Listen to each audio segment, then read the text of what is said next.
Chapter 2. Leonie Baudelaire, Princess of Trevellar, stood upon the roadside with her hands firmly on her hips. A dozen curses threatened to erupt from her tongue, but they remained held back by a lifetime of tutoring in the brutal arts of courtly etiquette. And so she settled on nothing more than a scowl. Her carriage wheel had broken. A solid wood spoke had somehow snapped in half, making this the 12th delay on a long and cursed journey.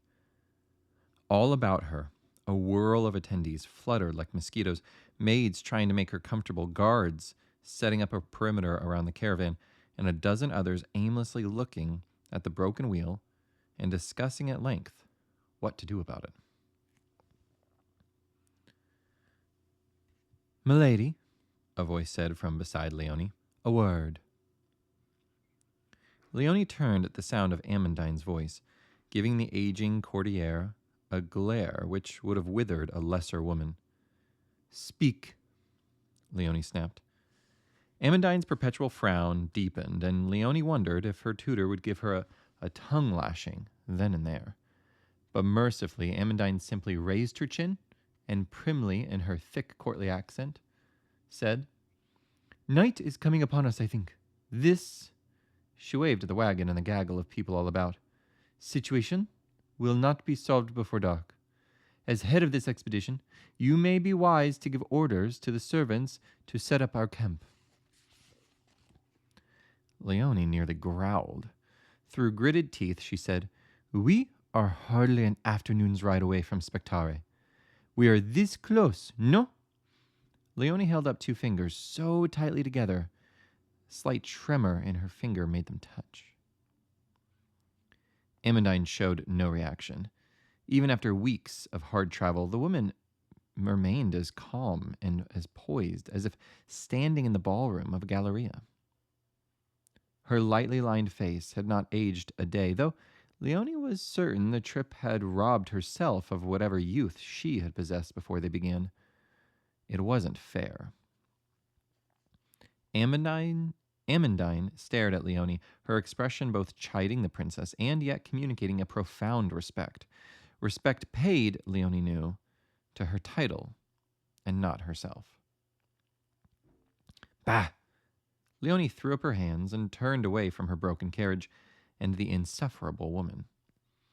She needed room to breathe, room to think. There was precious little space in her life on even the best of days, but traveling made it worse. Even as she walked away, guards flanked her on every side, 4 ever-present walls made of man and steel. They had broken down near the top of a small hill with plenty of sight lines and not a tree or bush for miles. She doubted any assassins or enemies lurked about, and yet her guards suffocated her with their presence nonetheless. She would have preferred her enemy right in front of her, sword in hand, rather than 1,000 trifles pestering and nagging at her unto death. "Our kingdom burns, and we are plagued by broken carriages," she thought. The grassy meadow on the hilltop stood knee-high and alive with little insects and wildflowers. Perhaps too many little insects. The pests appeared to be everywhere, and Leonie suspected she knew why. It had been miles since she had seen a bird in the sky or any critter scurry along the ground, and where the predators were vacant, the prey flourished.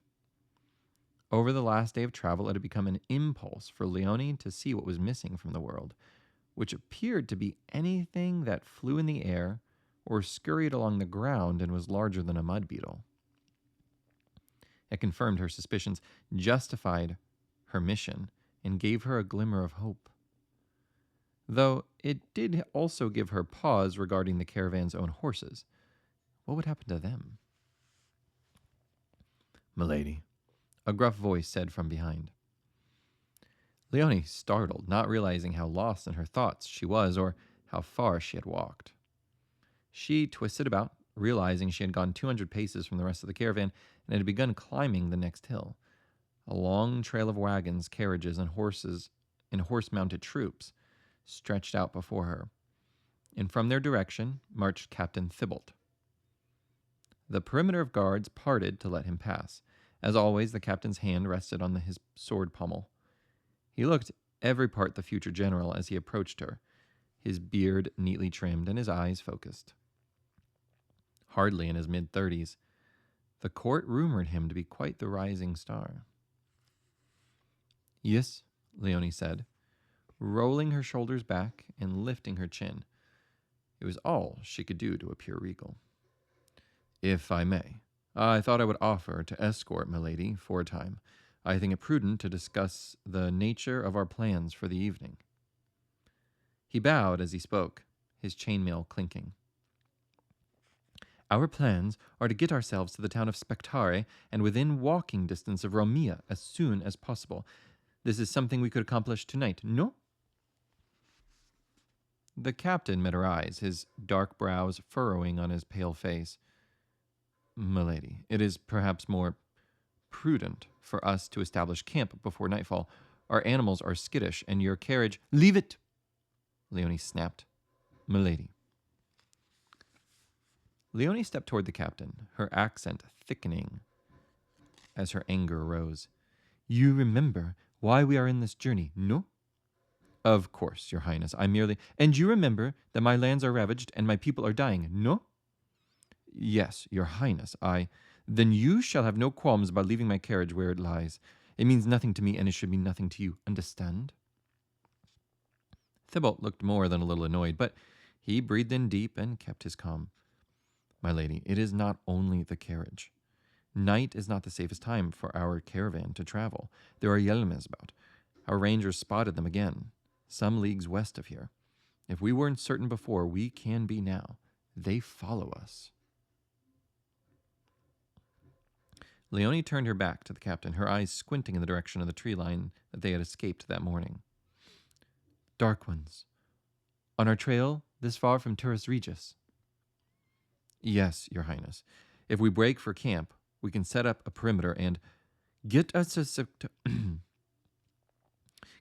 Spectare as quickly as you can, Captain, and we shall have a far better position to defend ourselves." The captain's mouth twitched, but he gave a curt nod. "I'll have your carriage emptied and left beside the road, milady." Leonie waved a hand dismissively. "Ensure my books are not left, Captain, nor my sword. I shall have more need of those than my wagon." "Yes, milady."